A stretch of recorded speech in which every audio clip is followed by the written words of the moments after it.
Welcome to the Mentors and Moguls podcast. I'm your host, Heather Stone. I bring you mentors and moguls from all around the world, different walks of life, from creatives to CEOs to business leaders to top athletes and all kinds of other people in between. If you liked our episode today, all of our podcasts are available on our YouTube channel. Please go ahead and subscribe and comment. We'd love to hear your feedback. Do you have your eye on a leadership position in your organization? Or perhaps you're well on your way climbing up that ladder, but you could use a mentor. You could use someone to help you communicate your leadership style a little bit better. Well, you're in luck. Today, our special guest is Rose Fass, one of Forbes' top 10 women business leaders in New York, the CEO and founder of Fass Forward, where her firm is a 5x Inc. 500 out of 5,000 winner. She has been a guest on CNBC, is quoted in several best-selling business books, and is the author of The Chocolate Conversation, Lead Bittersweet Change, Transform Your Business, with her second book launching this year, The Leadership Conversation, Make Bold Change One Conversation at a Time.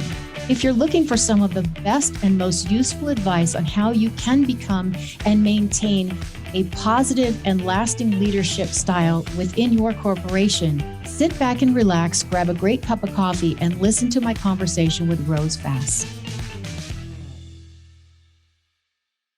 Hello, and welcome to the Mentors and Moguls podcast. I'm your host, Heather Stone. I am thrilled to have our guest here today. Please meet CEO and founder of Fass Forward, Rose Fass. Welcome, Rose. Thank you. Nice to be here. It's lovely to see you and to furthermore share your message and share some of your leadership style, your insights into how to have a conversation with people that you work with, people that you communicate with and have a relationship with, because I think we all need help in this area. Do you agree? Yeah, I do. It's difficult not to look on the global stage in anywhere you look, business, our political leaders, and not see that we need to do something better with the conversation. Yes. So your organization, Fass Forward, can you tell us a little bit about what you've dedicated your cause to, your mission to, and tell us a little bit about your mission when it comes to leadership and communication? Yeah. So first of all, we are Fass Forward Consulting Group. That is the full name of our organization. And the reason we call ourselves a consulting group is because everyone who is participating within the Fass Forward family or tribe is both a career corporate person who has become a consultant and is now able to do both the consulting, training, coaching, all the different things that we do at Fass Forward. So I just want to be clear on that. And we don't hire any career consultants because we like to know that people have actually been on the firing line, know what it's like to have to go into a quarterly business review or deal with a P&L, or engineers that are late delivering a product, or any number of things that go on in business. You asked a very specific question. What is the mission and purpose of Fass Forward? We have dedicated the last 21 years in helping leaders not just communicate, but translate strategy into purposeful goals that allow people to not only execute on something that's going to be good for the business, but hopefully something that's going to be good for society and for the world. It's been my belief for a very long time. I'm 52 years in business. I'm 73 years old.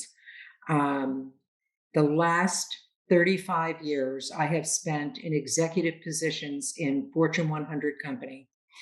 And what I've learned is that no matter how hard we try, our institutions, for some reason or another, seem to fail us in terms of giving people a sense of security, a sense of safety, a sense of realizing that we're being honest and integrous, and life is going to be, at least if it's messy, it'll be honest. So I kind of got this belief about 21 years ago that maybe the last value-added space was going to be business, and that we had an opportunity to uniquely impact the world. The Economic Forum has attempted to do that. Aspen Institute, and they're doing a good job of it. So my partner, Gavin McMahon, who's a classically trained engineer, and myself, said, let's look at three things that we can work on. One is leadership in and of itself. What does it mean to be a leader? Two, storytelling. How do you take what it is you want people to do, add the proper narrative to it, give it some emotion, and teach people how to create or story making, if you will, within their business. And then lastly, coaching, one-on-one opportunities for us to work with executives and leaders at all levels to help them move past their fears, push past their idiosyncrasies, so to speak, and begin to develop the capability of being a really good, strong leader. So that's the purpose that we're here for, is to really help leaders have an impact, not only on the business, but on society and on people, through people. Well, there's a lot to unpack there. So let's talk a little bit about leadership. Some people say that there are those that are natural born leaders. They just naturally have the talent. And then there are others that need some grooming to bring them up and teach them, like you say, how to communicate and how to deliver what's going on in their mind, which may be brilliant, but the average person isn't necessarily going to follow in the way they will present that. Do you find both are true? And if so, can you really train someone up to be a great leader from maybe a clunky leader? Yeah, so those are three great questions. The first one is yes, there are natural born leaders. We see them in the world. We just saw it with Zelensky, right? He sort of showed up, and everybody thought, this guy's a comedian. He's become a government leader. And then he stepped up and stepped into a moment that mattered to him. So there are natural born leaders, and we've seen them throughout our careers.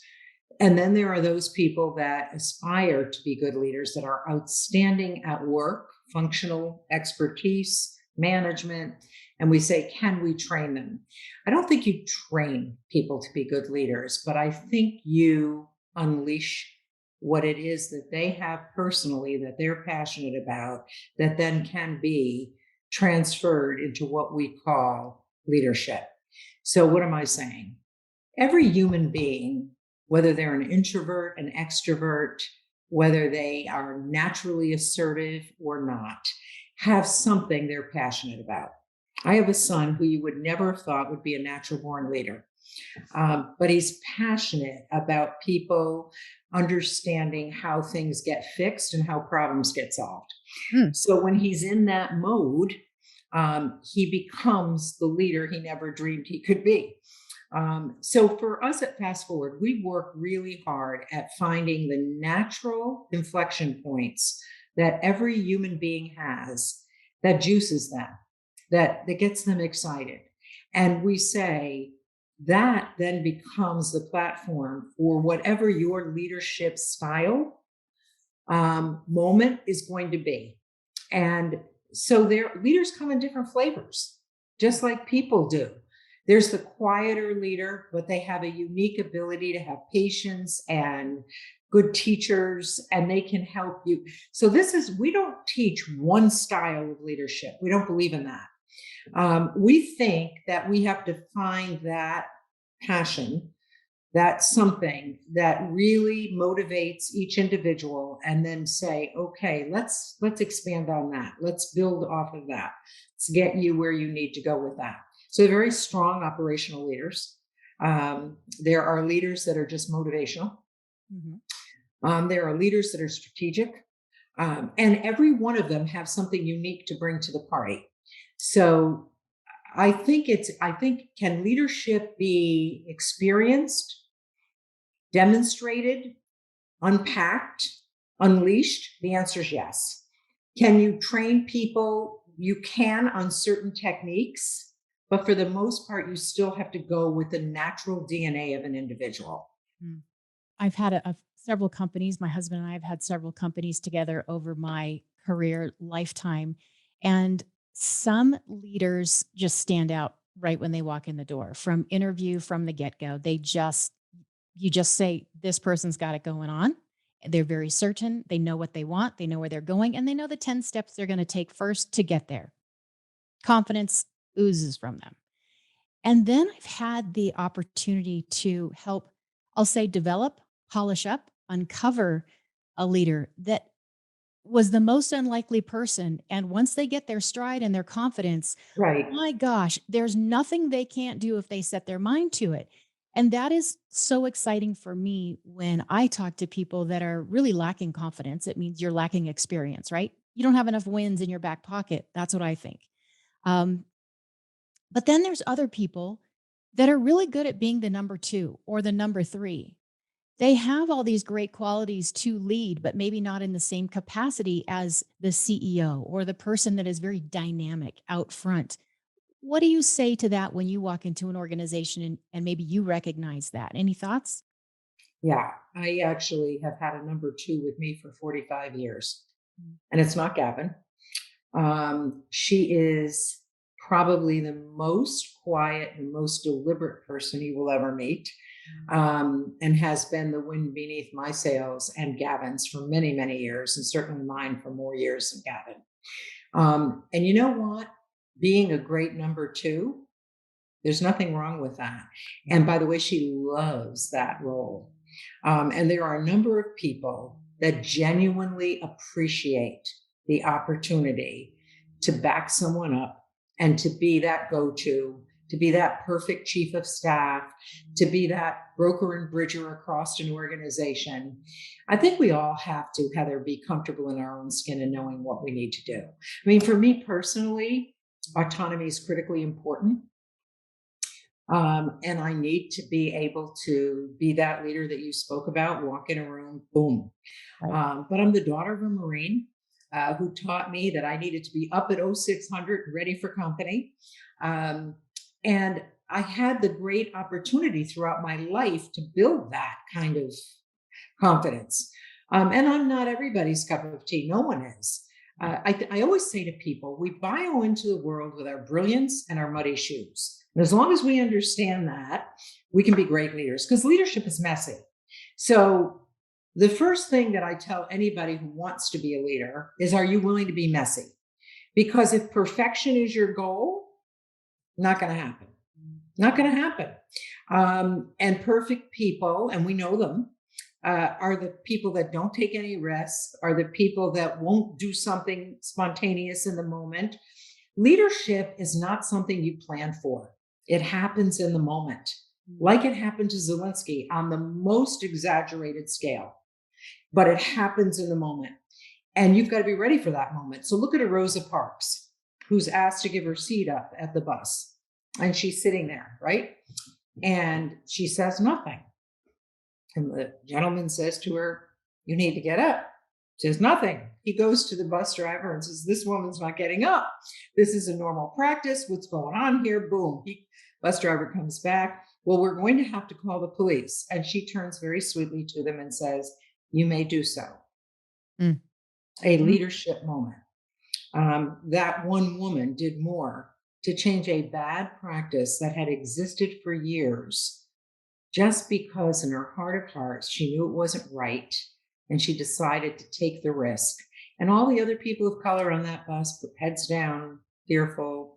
I've read her autobiography a number of times. Friends of mine on my 75th birthday my 70th birthday were kind enough to bring me an autographed copy.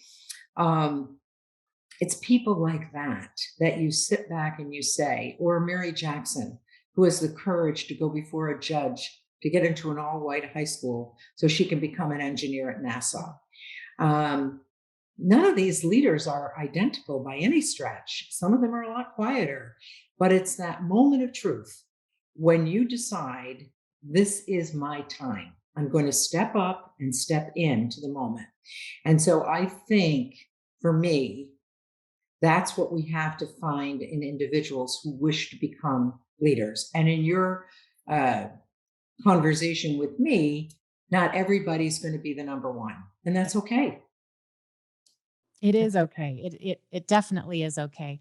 I think that with social media and with the next generation coming up, I did encounter several people that were new to the, I'll say new to the workforce outside of their first or second job, right? Not just to get through their career job.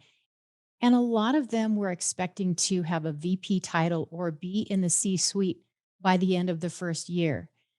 I'm not really sure where that comes from, but they wanted to skip 5, 10, 2, whatever years of work. You know what I'm referring to? And Yes. and if they didn't get a seat at the top table immediately, they were dismissive and wanted to go find somewhere else. How do you get across to that person while they may be the next president of the United States? There are a few steps you can't skip. How do you communicate that? I love that. I particularly love the fact that your thought of how do you get it across. You want to know the truth? I think people obey pain. And I think some of those people aren't, you're not going to get it across. They're going to come across and recognize that, oh my God, I'm not Johnny on the soccer team and I get to play because mom came over and told the coach it's my turn. Different generation than the one I grew up in, and I think every generation talks like this. So sometimes I hear myself and I go, I sound like my mom or I sound like my dad. Um, every generation, since my grandfather, who came over through Ellis Island, had a level of maturity at the age of 18 that I know I didn't have. Mm.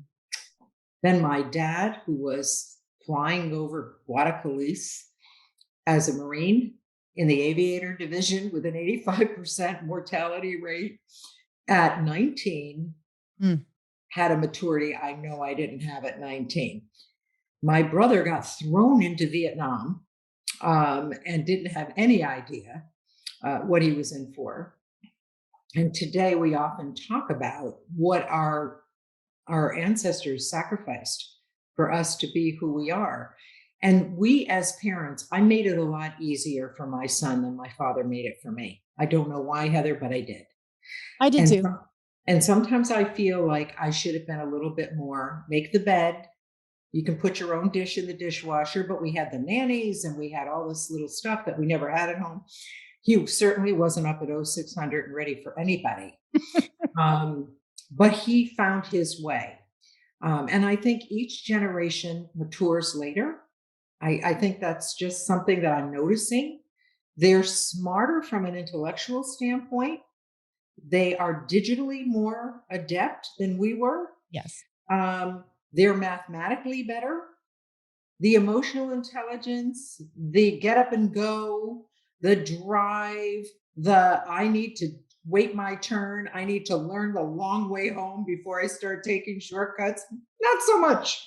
So I'm realizing that the balance is, and the reason those people feel the way they do is because they are smarter, because they do have this digital acuity and they have all of this acuity that we did not have, but they lack the wisdom that comes with age and experience and the sort of sacrifice that we made. So even now, and I'll make this really brief, my niece, who I adore, she got a fabulous job, a fabulous offer from a Fortune 100 company, but they weren't going to allow her to work from home until after her first year because they wanted her to know the team.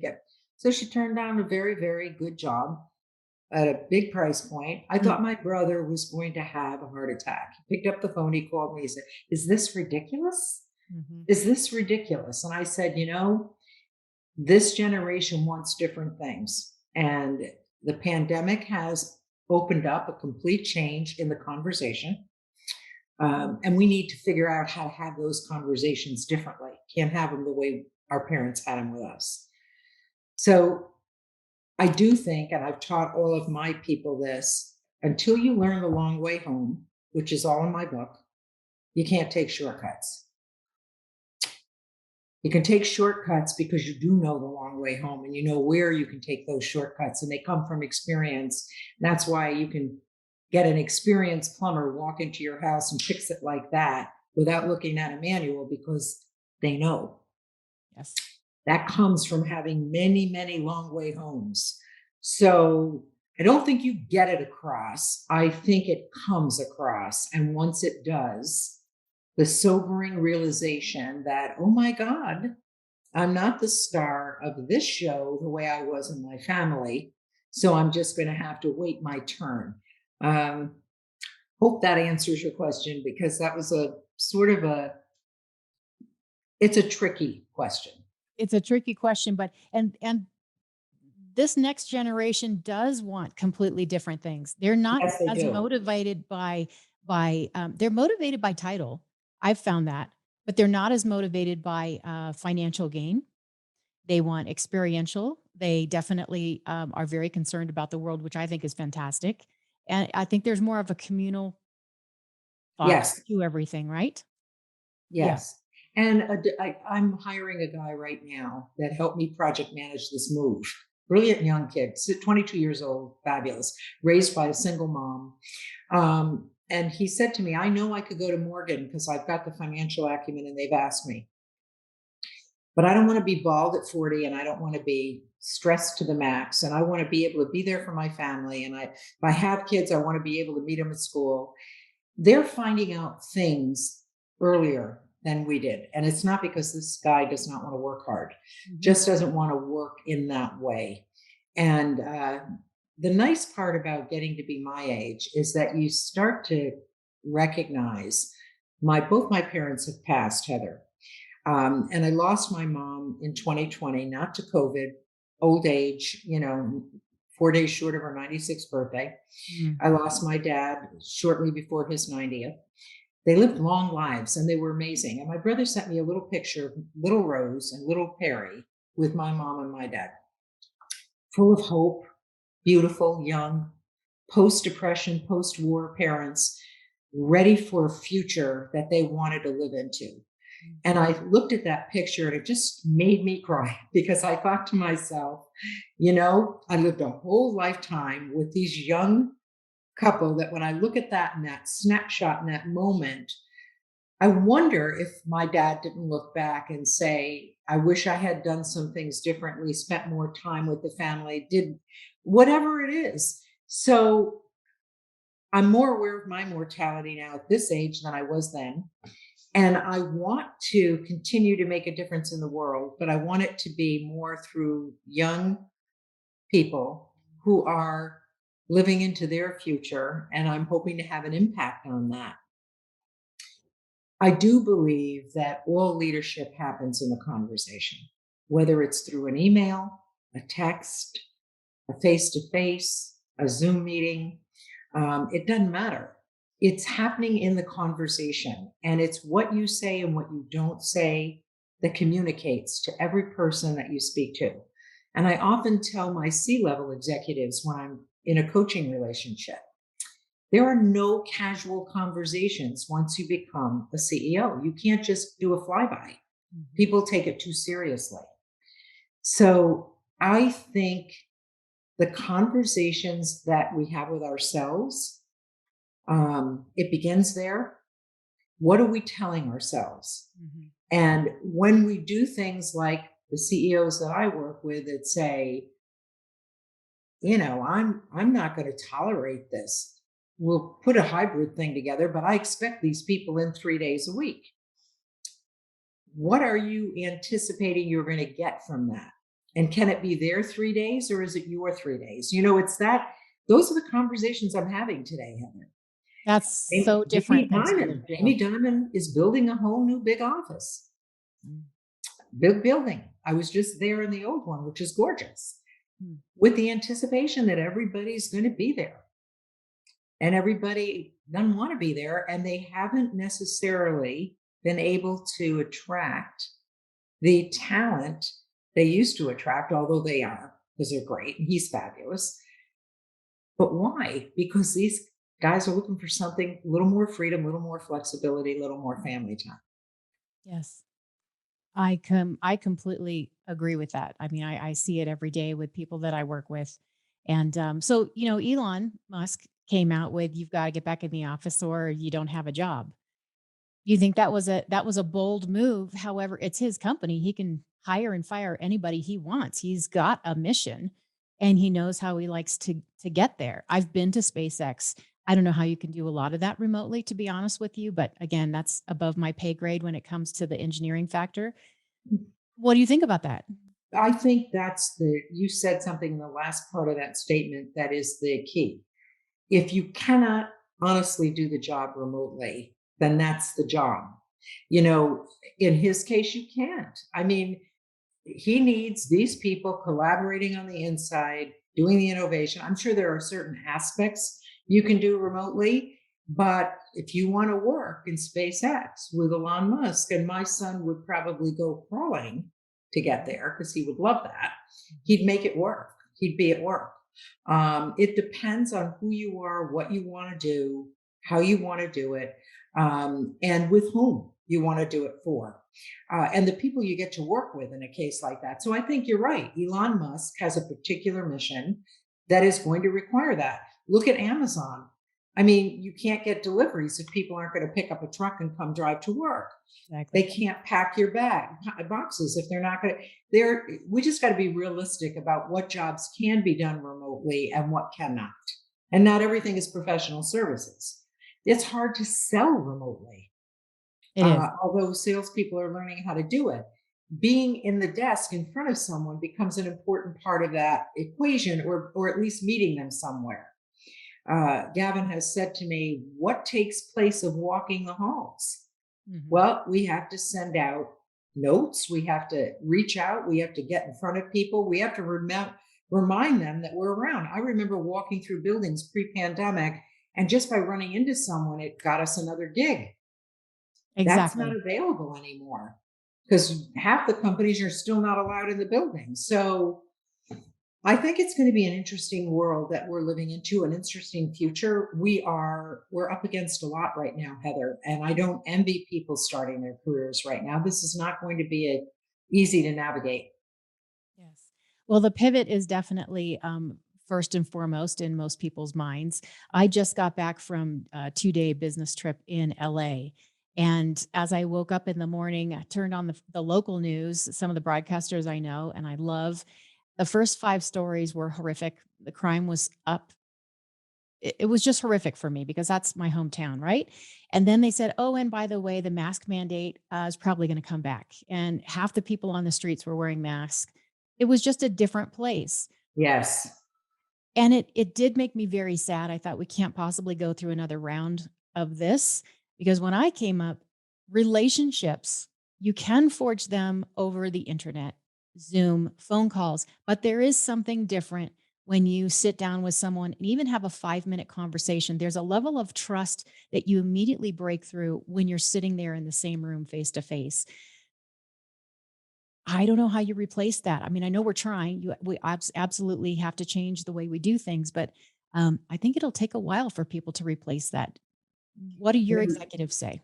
years ago, before I get to executives, there was a show that Jeff Bridges' father was on, Lloyd Bridges. It was called Sea Hunt. Yes, I'm dating myself, I know the show. but it was 100 years ago, right? I was a kid. I used to beg to watch Sea Hunt. Anyway, there was a submarine that emerged, and they came out to this place, and everybody was in front of a computer screen. This is really predates all computers. Babies were being cloned, and they were in these incubators in hospitals being tended to by AI, artificial intelligence. And there were planes flying. And at first, they thought they were under attack, but it was actually children playing through the screens, and everything was happening outside. It was so bizarre at the time. And I remember thinking to myself, oh my God, this is really like almost a Twilight Zone, not Sea Hunt. But they had entered a future age and they saw all of this. That's when I know we've obviously lived a lot of lives, and there are many things that are going on in the ancient world that once existed, the Mhm. Egyptians and all of that, Greece,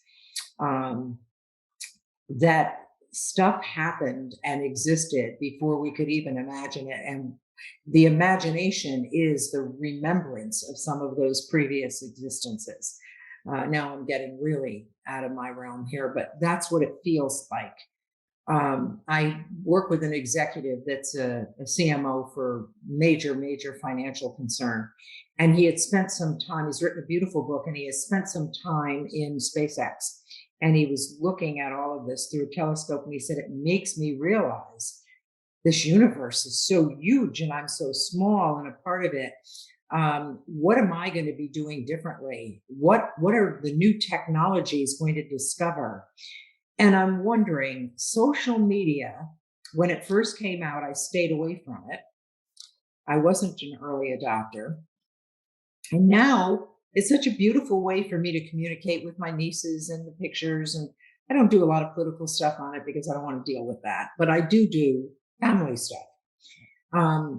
My girlfriend reached out to me because her grandson had been diagnosed with leukemia and she wanted prayers. And so she went on social media and thanked everyone. And I thought, there is relationship building going on differently than what we used to do and how we used to do it. And I'm deeply grateful for it. During the pandemic, we had Zoom holidays. Mm-hmm. Zoom holidays. My husband is Jewish. I'm Italian. We had Zoom Christmas, Zoom Passover. And, was it perfect? By no means. But did we interact? Yeah.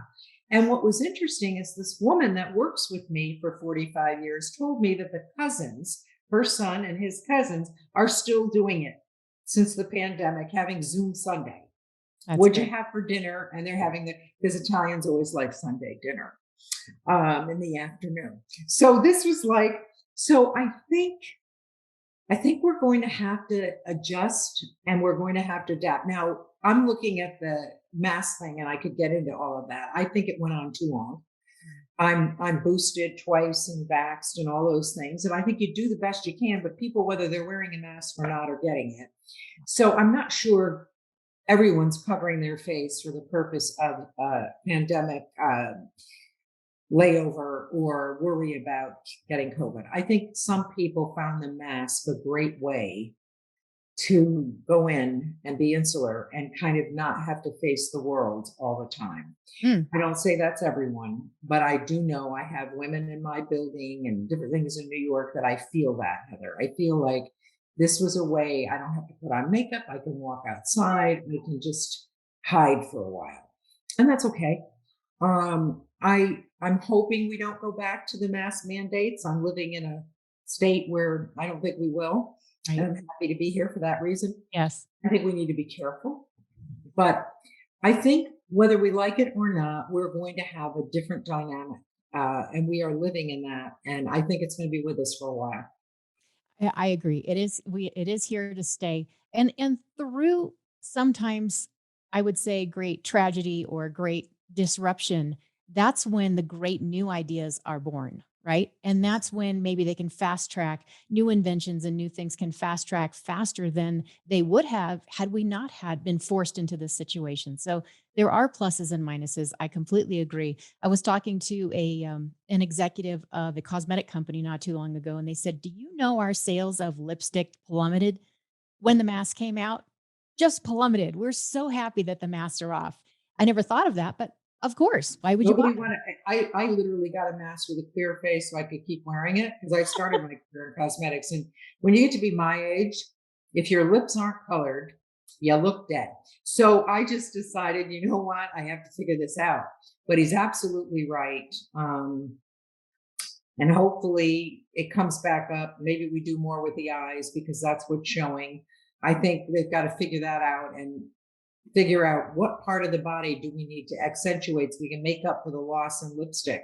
But you're right, so many things get affected.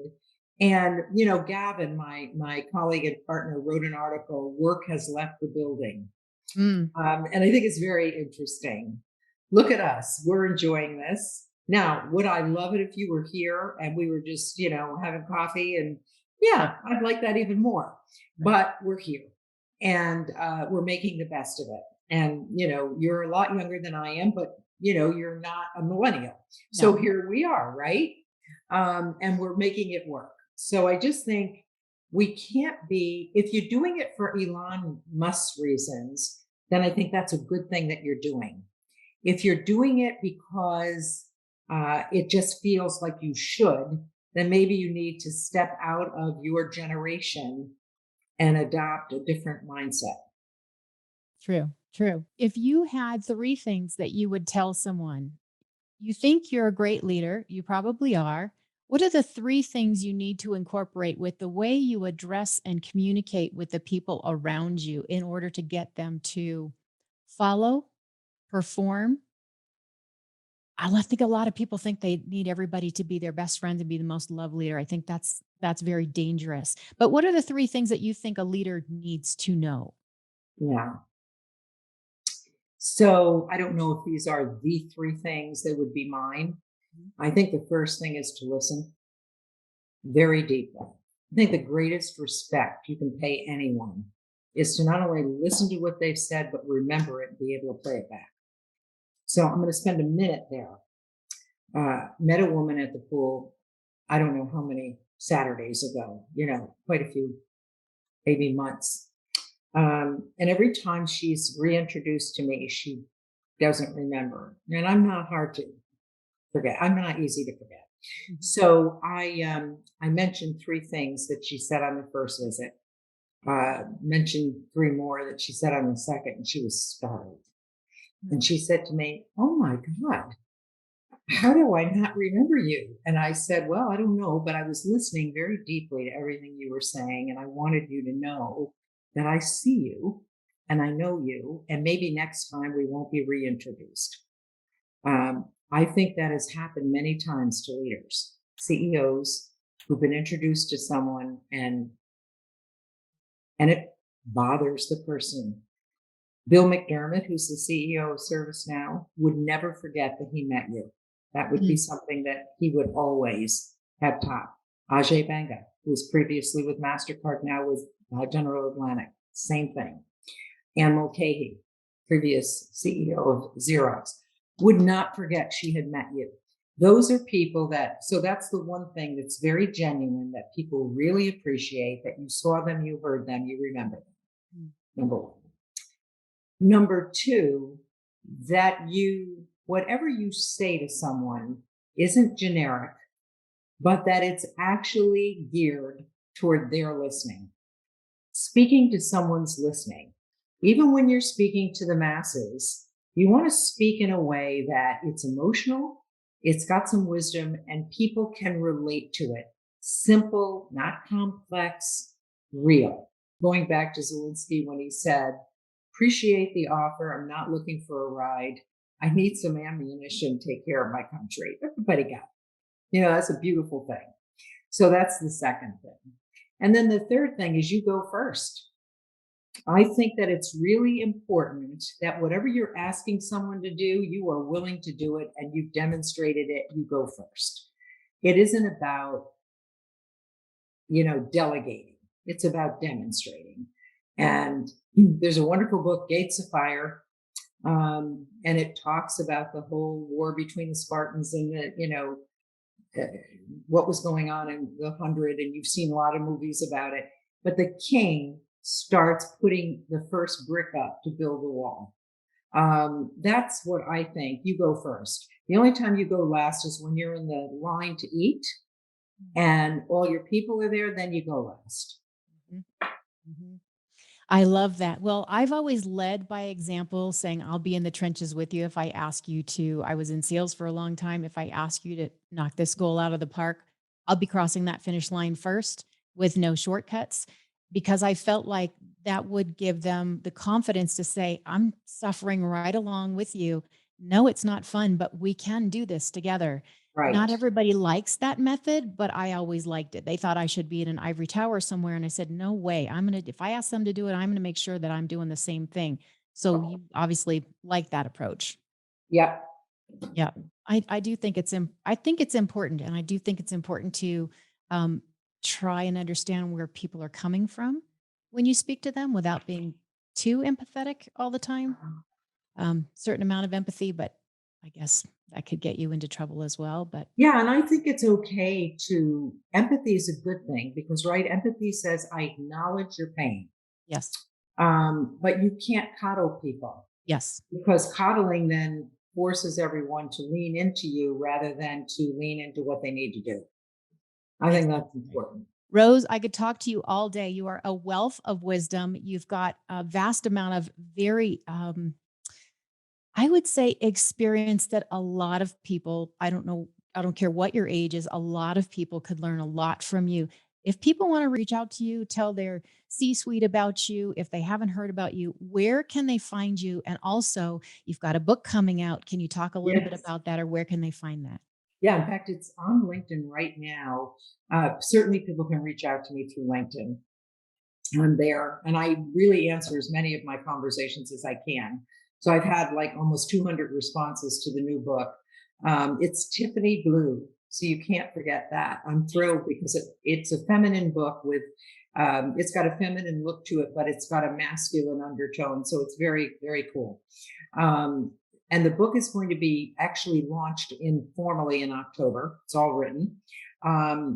And so you can reach out to me in LinkedIn, fastforward.com, many different places on fastforward.com. And I'm happy to engage. I love talking with people. And the chocolate conversation is also in a second printing. So people can get a hold of that as well. And it's a pleasure talking with you too. I've enjoyed it immensely. Well, thank you so much. And next time I'm on your coast in Florida, I would love to take you out at least for a cup of coffee and I sit would down. love that. I would love that. You'll come visit. It would be wonderful. I would thoroughly enjoy it. That's And you're a terrific. very beautiful, smart woman, and I wish you all the success in the world, Heather, really. Well, thank you. And right back at you. And with Thank that, you. I will close the interview and thank you so much, Rose. And I look forward to our conversation in person next time. Okay, you got it. Thanks so much for tuning into the Mentors and Moguls podcast. If you enjoyed today's episode, rate and review this interview and share it with a friend who could benefit from today's guest. You can find bonus video episodes at mentorsandmogulspodcast.com or check out our events page and our blog at heatherrstone.com. Until next time, make it a great day.